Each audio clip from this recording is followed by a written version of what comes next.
Hi, I'm your host, Jürgen Strauss from Innova.buzz, and I'm really excited today to welcome back to the Innova.buzz podcast, Mike Wittenstein. He's the founder of Storyminers, and I'm really looking forward to having another conversation. Welcome back, Mike. Thank you very much. I can't wait to see what we're going to talk about. Well, in our last conversation back on episode 532, do you believe that? We talked about, well, you shared your insights on how powerful stories can grow from deep listening. And that, to me, seems like a perfect foundation for today's topic of exploring how we're applying that same human-centered philosophy in the world of AI. Now, to begin our conversation today, what's the core mission driving your work with AI, and how do you want to impact the world? Absolutely. I'm using AI in a very staged approach to improve the creative side of designing strategy. I believe that the world is changing so quickly that leaders like C-level executives, business unit managers, managing directors can no longer get by just saying what the new target numbers are. They have to become architects and clearly define the future. So I'm starting to use AI. I've got a very small team, just barely getting started at building some tools that make it possible to envision strategy earlier. Now, I love that. I love a couple of words there in particular that you said, the idea of creating and being the architect. I was reading a newsletter this morning from Kim Doyle, who you may know, and she really hit the nail on the head, I think. And she said something there about AI. It's not about being less human. It's about creating the bandwidth of being more of who you are. And she talked about creating and actually building the future. So that really resonates with me. Mm. Yeah.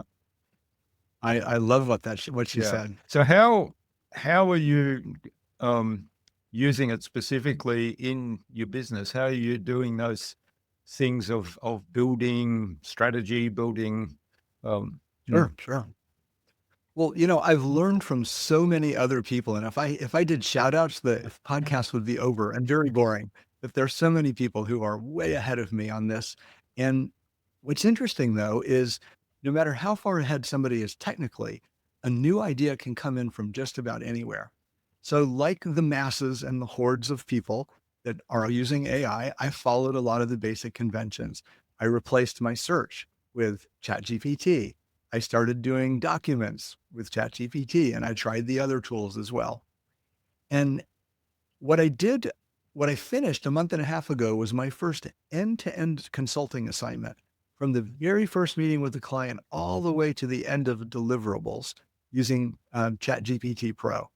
I had one or two little agents that I built along the way, nothing to get excited about, but I had a chance to see how it changed the dynamic in the relationship between me and my client. And most importantly, it changed the dynamic between me and me, because I was using the tool as a collector of all the information about the project. Everything went in, and the answers keep getting faster and smarter and more fine-tuned. It was really, really cool. Yeah, I love that. I'm playing a lot with Gemini, the new version that they have, the 2.5 version, which has just come out of beta yesterday, I think. The It's fascinating on many levels. So there's obviously it's really well integrated into Google search. So using it to search. So instead of searching, well, we were having trouble with sound before. So instead of searching headsets, and then I'd get a list of different ones, and I'd probably get a lot of shopping links as well. And then I'd go through each link and I'd say, okay, this one's good, this one's no good, this one's good. I'd usually, in my case, I'd set up a spreadsheet and compare them against the features that are important to me. Now, with ChatGPT, I say, give me the 5 best headsets. Here are the things that are important to me. Rank them in order of how they perform on these things.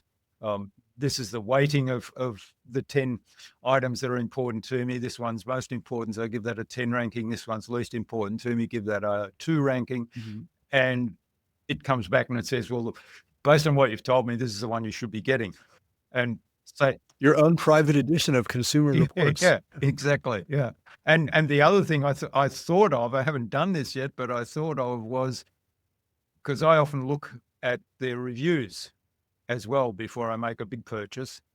And well, a good example is we're going on a trip coming up. So I'm looking at reviews of the places that I want to book to stay at. And sometimes you get a 1-star review for some of the places that says they didn't have air conditioning. Now, if I'm going to this place in winter when it's not going to be hot, Who cares? I'm not worried about air conditioning as long as they have heating, right? So I thought, well, rather than read through, because I look at something and it's got 500 reviews, and I say, well, okay, I'm going to look at the bad reviews because the people that have complained about something, I'll see whether that's important to me.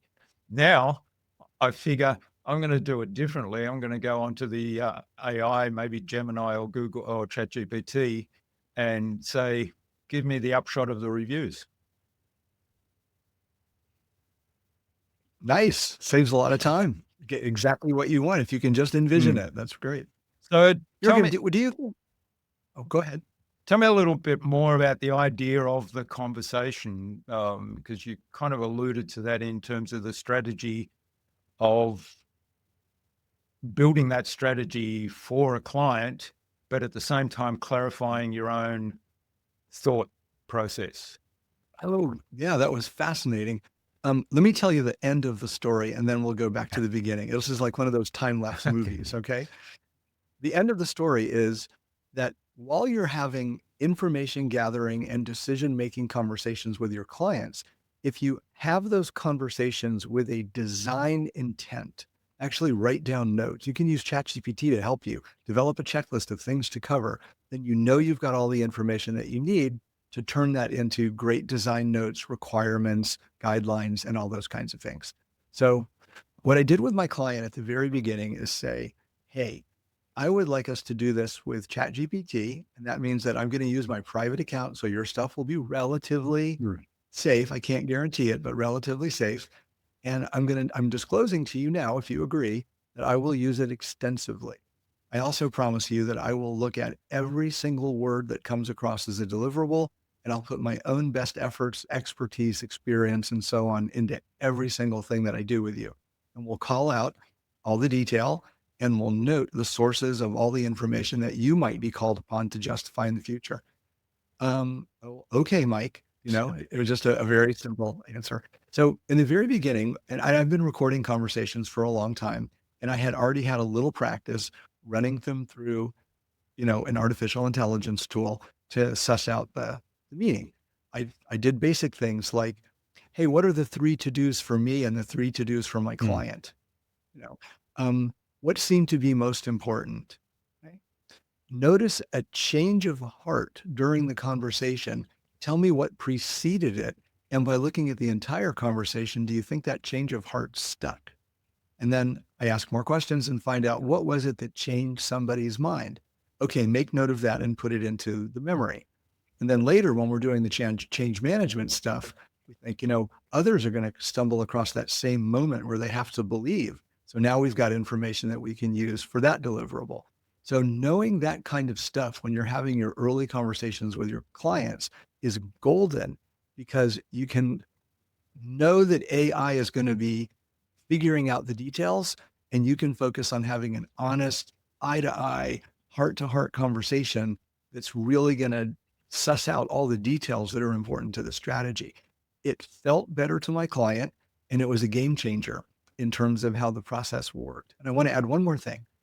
In the time it took to do a traditional one run-through strategy where we figure out who's the audience, what are their personas like, what's the top line customer journey, what are your finances, a little bit of communications, we did 5 complete iterations in the same amount of time with the same amount of my time. So calendar time and my time were the same. That last part about the conversation between me and me, I had much higher confidence in the working with ChatGPT than I did when I did it myself, because I had hundreds of co-thinkers.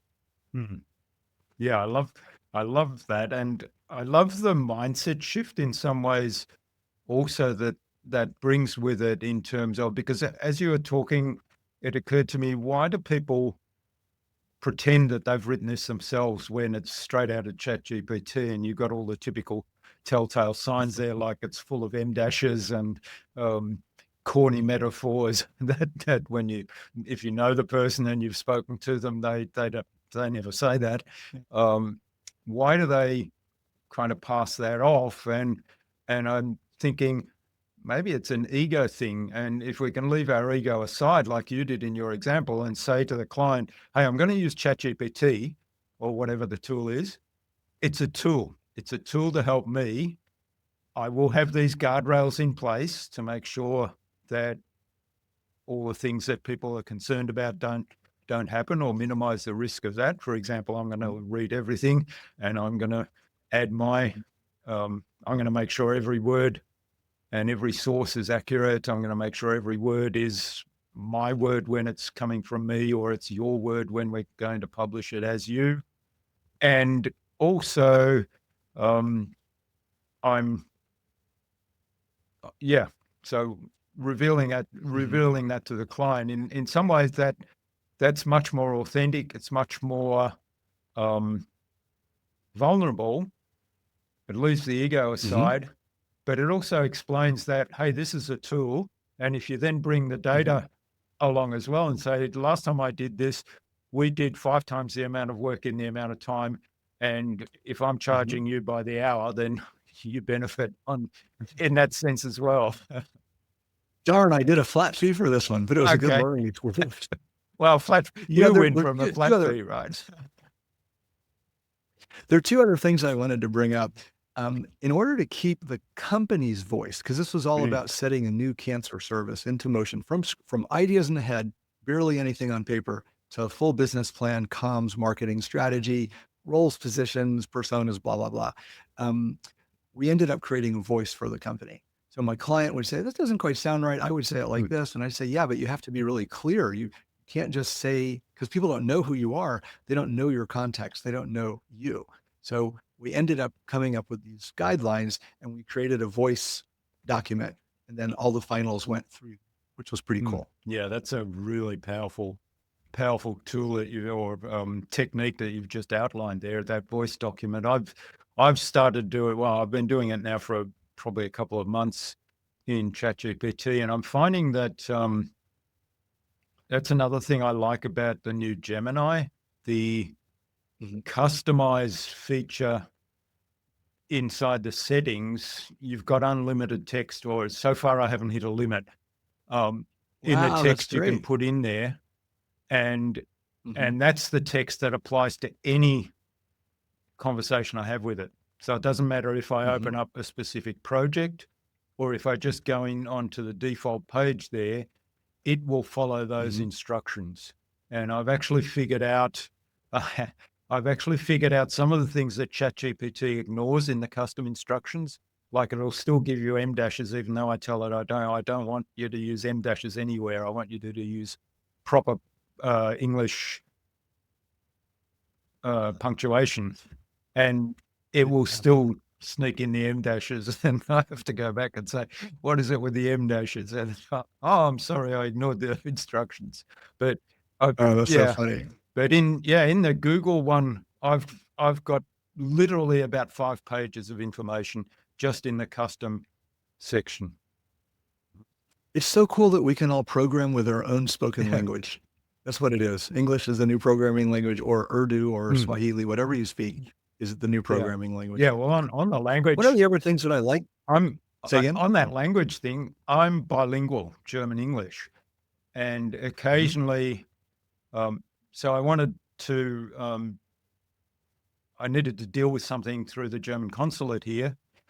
And I wrote a letter, and I didn't feel confident writing it in German. So my written German bureaucratic language isn't that good. I can do that better in Congratulations. English. And I gave it the thing, and I said, can you improve on this? Because I need to make sure I'm hitting all these points. So there was a process to follow. I need to make sure I'm following this process. Can you check my email to make sure I've hit all the points. And by the way, can you write it for me in German? So it gave it back to me in German, and it was. And you could check it and know that it was I okay. could check it and know that it was okay. And I thought, yeah, I probably wouldn't have come up with anything close to that in German. I would have had the English one. If I had a manual checklist, I probably would have ultimately had a good English version. But then I had the German version. I thought, well, that's great. I can use that. That's cool. That's cool. I was thinking while you were talking, I had one more hack that I wanted to share with everybody. I usually run 2 recorders, just once for backup. So if I'm doing a Zoom meeting, I'm also running Otter or something else. So Otter introduced this feature halfway through our engagement where you can say, "Hey, Otter," and whatever you say next comes out as a to-do. Oh, right. So I explained to my client that we were going to try that out. And I said, look, this is going to sound kind of weird, but every once in a while, I'm going to call the name of this strange person who neither of us have met and talk to them. And when I do, I just need you to be quiet for a second. And oh my gosh, that was so good.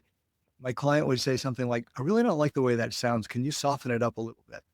Hey, Otter, at minute 47, run a prompt to soften this language so that it works for people who are both going through cancer, cancer survivors, and caregivers of those going through cancer treatments." And then I would get that to do, and it saved so much time. I didn't have to hunt for things.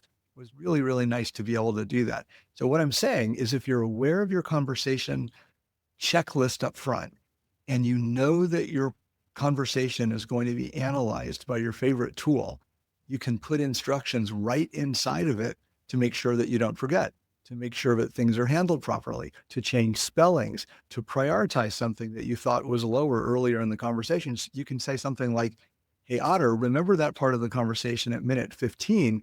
Let's bring that up to the top of the priority list. Oh, and by the way, give me some ideas on how we can productize that." Okay. So then when you get your transcript back, you tell your chat GPT or whatever, "Hey, look for directions, instructions, look for the phrase, 'Hey, Otter,' and queue up those tasks." So instead of making it too complicated and trying to do too much at one time, I'll ask it to give me the list of the tasks. And then I'll ask it to spell out what would the plan be for doing each one of those. And then I'd say, do number 1, do number 2. So that's been my fail safe, and that saved a lot of time. Yeah, that's a really valuable hack. And I mean, I've been using some of those recorders that also go beyond transcription and actually pull out summaries and pull out tasks quite a lot. And I did do a meeting yesterday where I just said, and okay, let's note that as a task. So I'm looking forward to going back to the transcript. I consciously said, let's note that as a task, which is kind of more natural language, and nobody batted an eyelid on the meeting about that. But I can go back now in the transcript and ask it to that step that you did, find all the bits where I said, let's note that as a task. And and it, in the wished for category, wouldn't it be nice for you as a podcast host if you had a trap door and you could say, "Hey, Otter, trap door," and then your guest would just disappear because it's a bad conversation? I You don't have to comment on that. That was I have filters in place that people that get this far are really valuable. So I know it's going to be good, unless the tech. What we just hinted at was this idea, like our last attempt. What the trapdoor thing made me think of. It was done just as a bad joke, but it made me think of agentic AI, and I'm very much looking forward to being able to execute commands on screen and in the real world during a conversation. If anybody out there is listening to this and can do that, please reach out to me. That is essential for our roadmap. Yeah, that would be fantastic. And there are some things a little bit like that around now, and I've tried some of them out. So I'm in the process of thinking about what should I do with my website, because the podcast now lives on Substack, and I thought, well, Substack's got me everything I need for blog and posting other information and the podcast. What do I do with the website? So I thought, well, I'm kind of redesigning I don't need to redesign it from the look, but in terms of the structure, but Yeah, that's a lot of Mhm. work.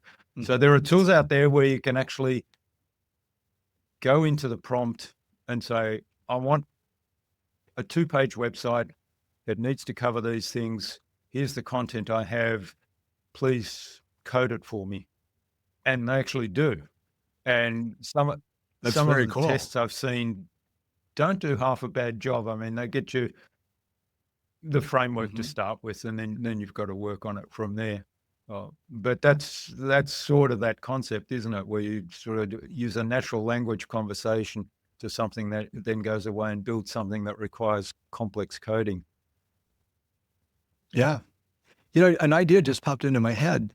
Um, there are a lot of people like me who aren't afraid of trying new tools, but don't have the patience to master them. So if a graphic artist or a website developer would offer me a deal where they would coach me on how to use Gamma or Manus or any, Glide app or any one of these other tools, it would give them all the requirements they needed for hours and hours of conversation. And we could just go back and forth in one of those because they can drive it better than I can. They understand how the programming works. But everybody either wants to do everything or Yeah, nothing. And I think there's a in the space middle. in there for professional services for people to help people like me with some of these vibe coding tools where I can get the throughput that I want without having to learn so much because I don't want to become a Yeah, yeah. programmer.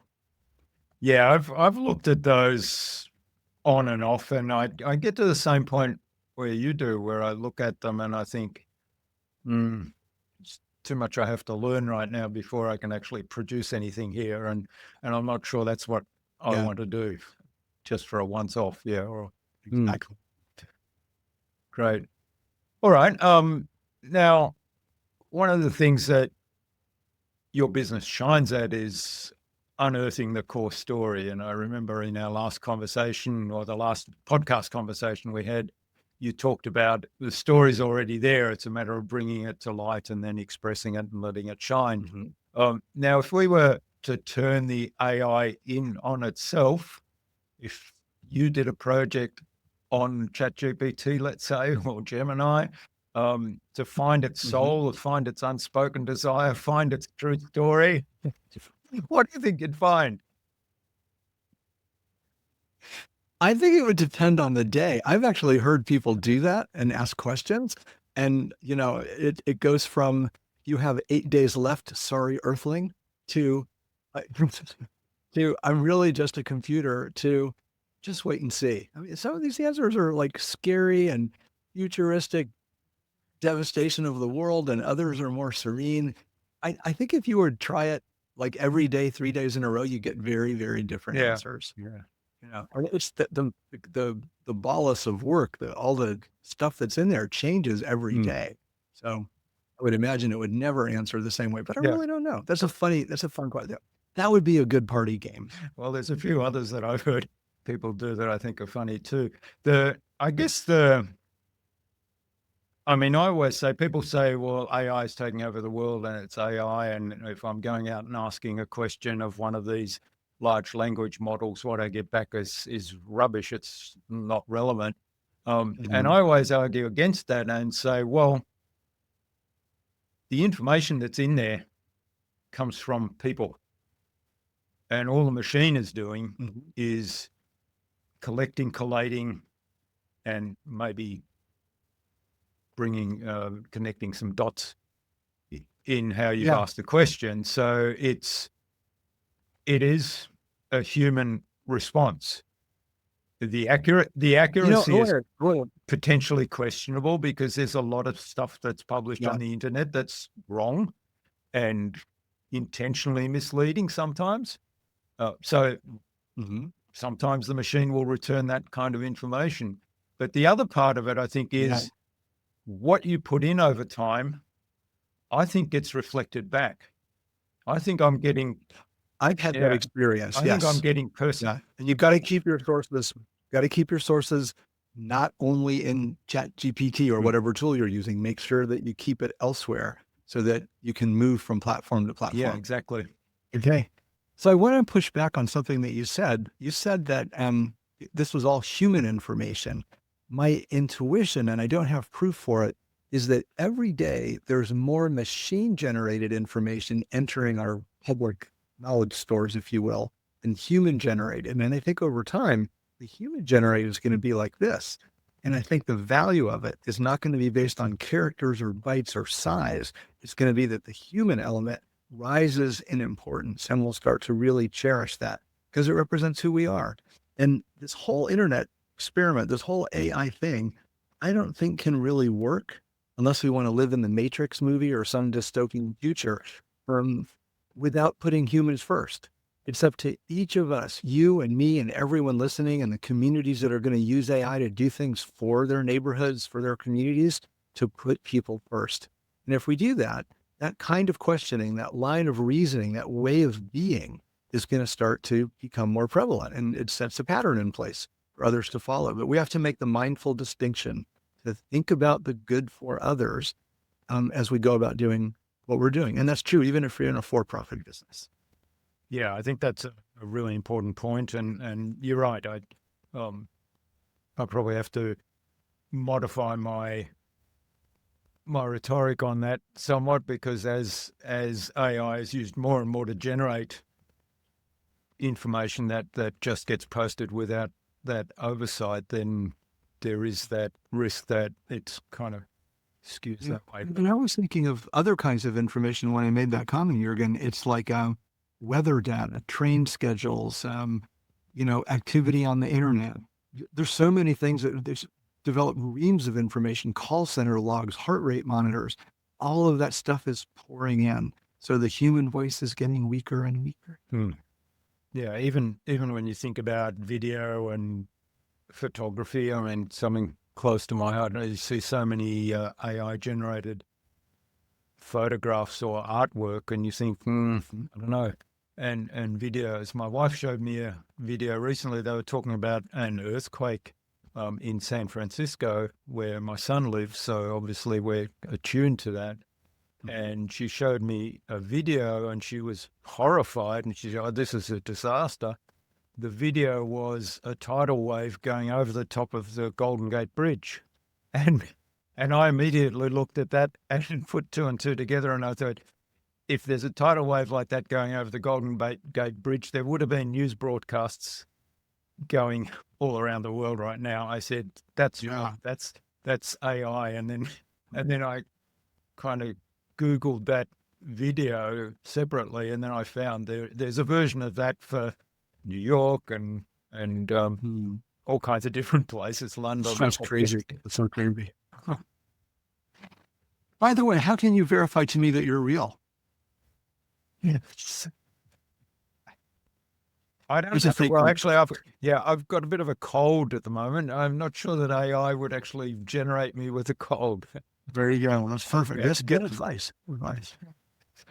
Yes, but there are tools, and I'm in awe of those tools. But there's a very fine line there, isn't there, where you can get an avatar made of yourself through video. And I've tried one of these services that actually I do a 5-minute recording of me speaking for 5 minutes, and it will generate an avatar of my voice and an avatar of me talking.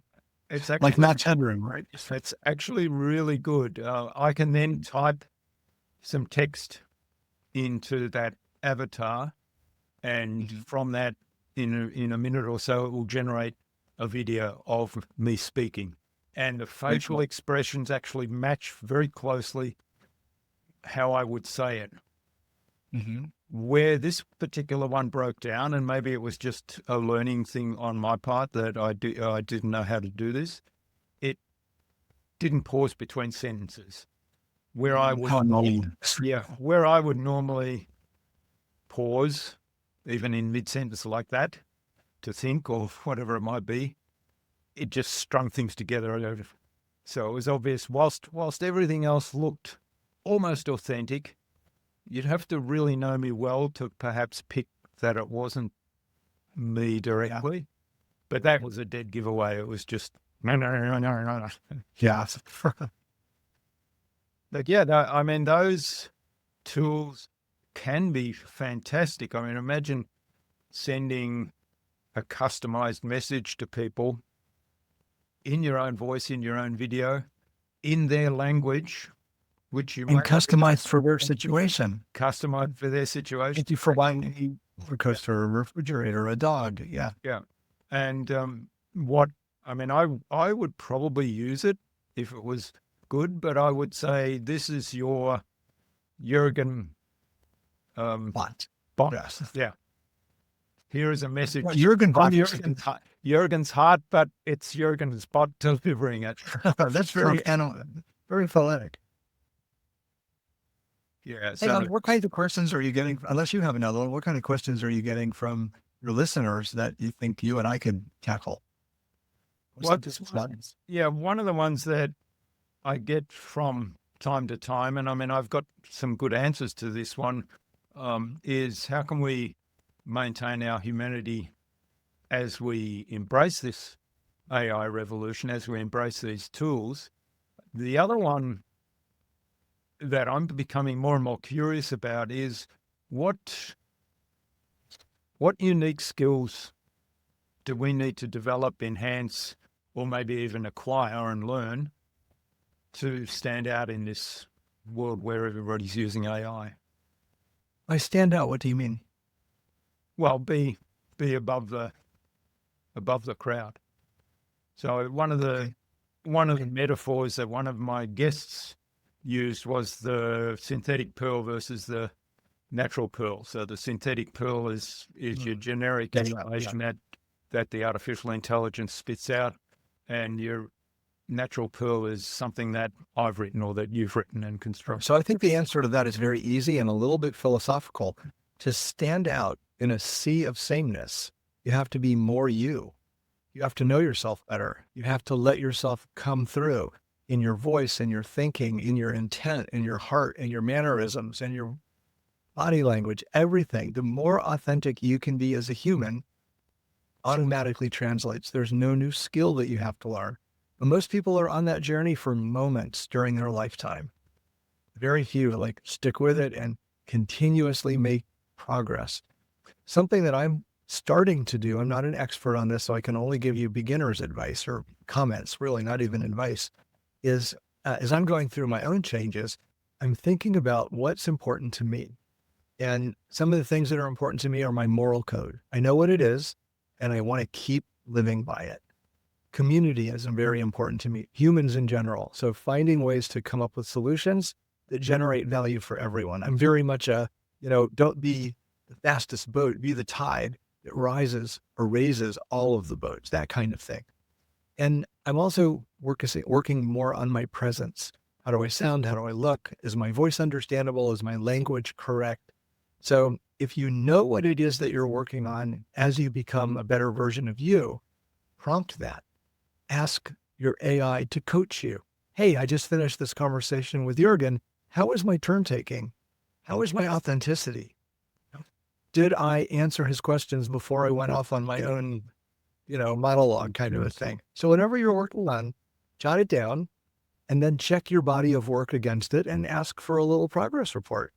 AIs are amazing coaches, not in terms of telling you what to do, but telling you how you've done based on your own metrics. So you kind of have to be your own coach, but they make the accounting a lot easier.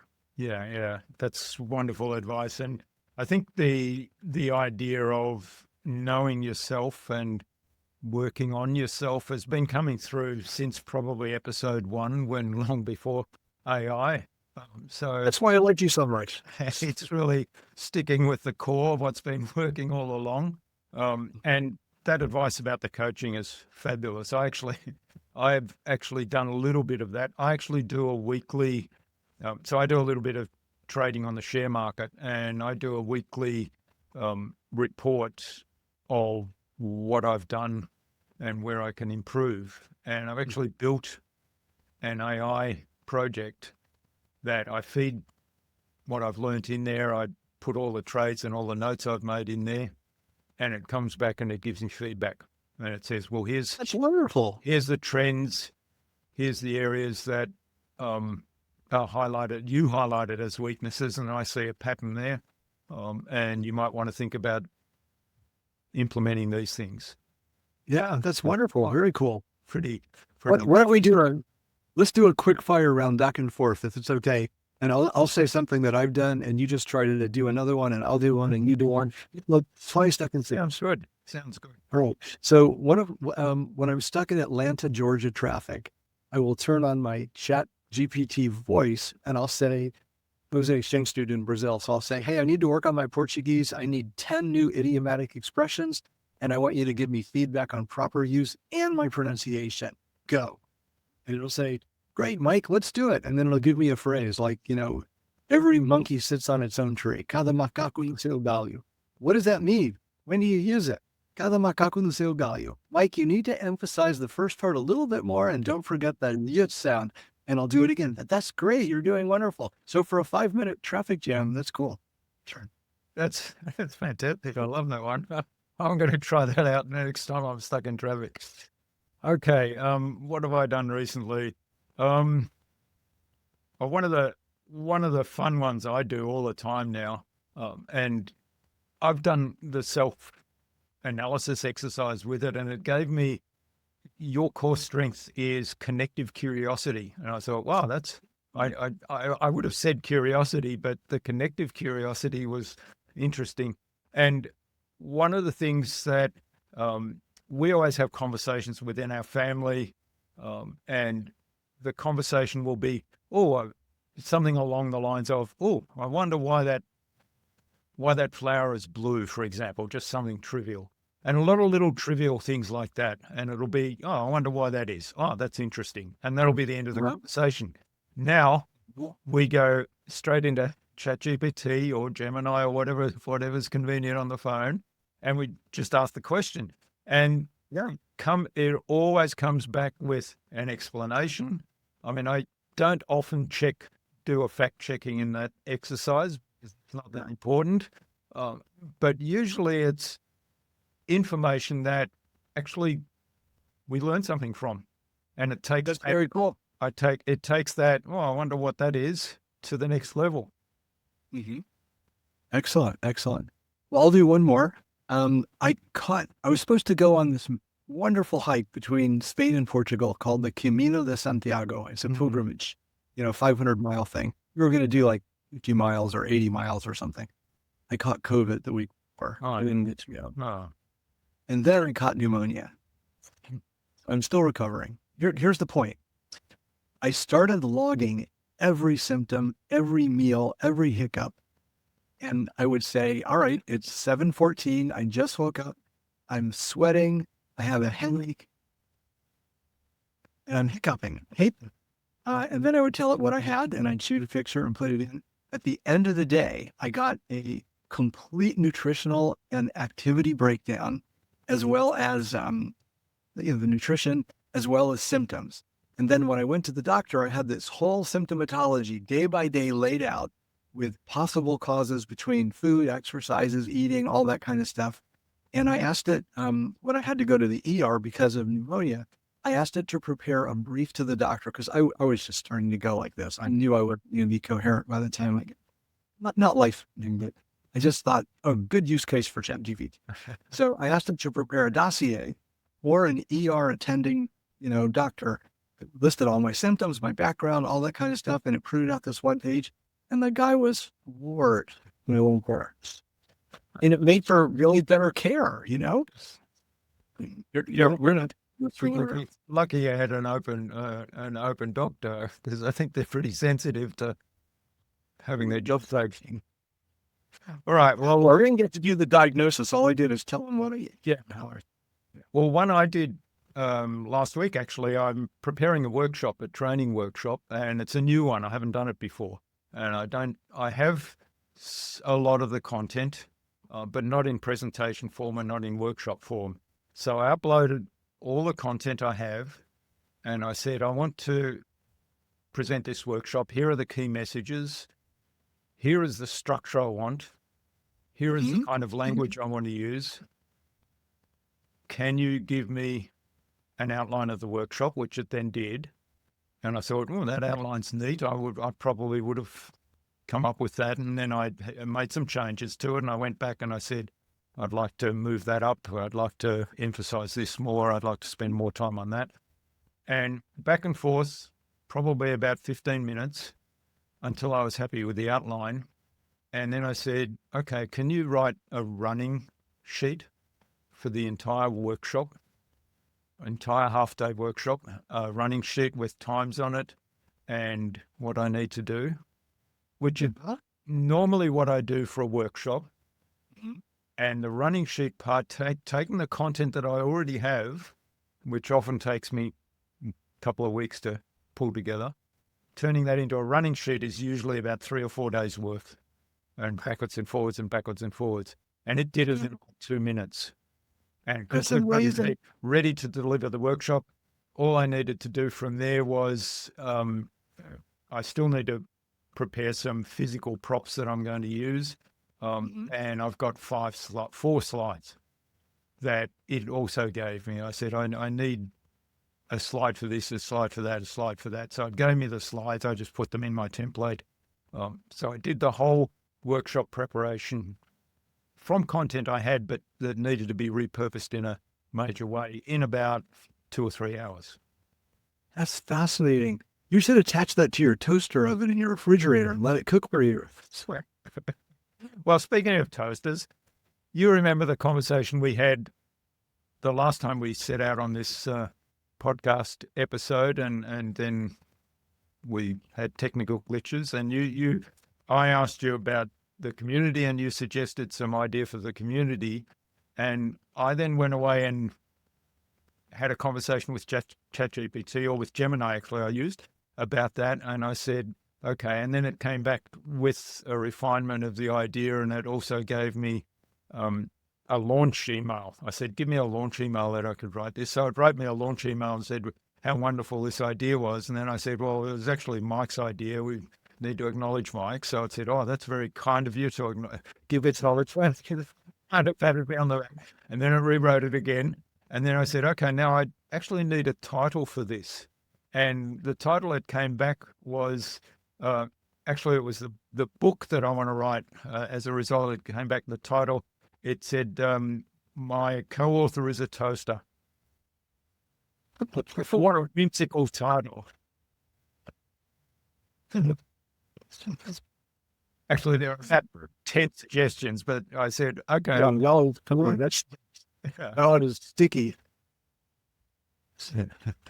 Well, cool. I love how you're shifting Innova.buzz to keep up with the times and keeping it fresh, bringing in new people and all of that. And you have all these cool tools to work with. I think that's amazing. Yeah. All right. Well, I'm just aware of the time. We've had fabulous conversation. We could probably keep talking for ages, but I want to run you through the buzz round, our new buzz round, which is only 3 questions, and they're focused on AI, and hopefully you'll give us some really insightful answers and inspire them. We haven't heard them before, so let's see what happens. Awesome. So we've covered a lot of them, but what's the most innovative way you've seen AI used to strengthen human relationships? I would say the best working tool that I've seen is Yoodly, Yoodli.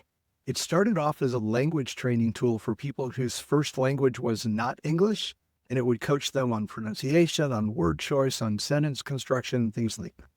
The technology has moved so far, and they've gotten a round or 2 of funding, and they're now doing role plays for sales and other things.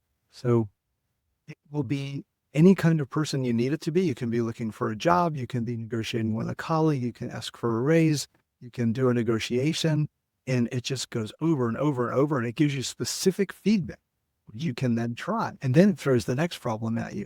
But it does a tremendous job of enhancing confidence and building skill.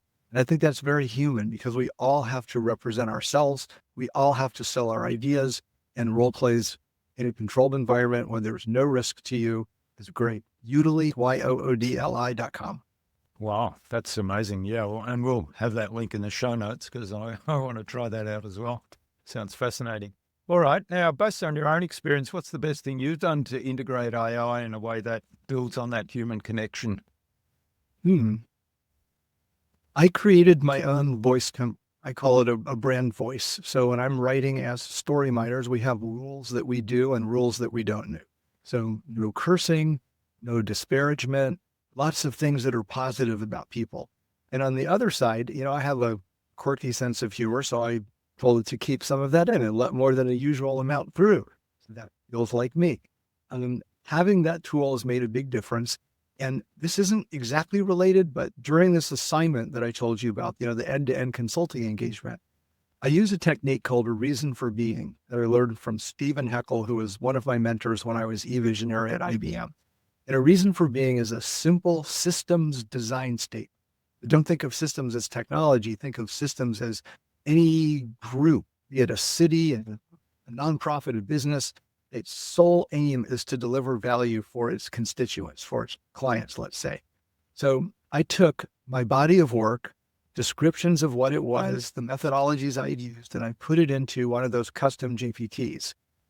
And about 2 months after this assignment for the cancer service, I had finished the GPT and I put the work that I did manually through the tool and it actually got better. I was floored. I was so happy with that.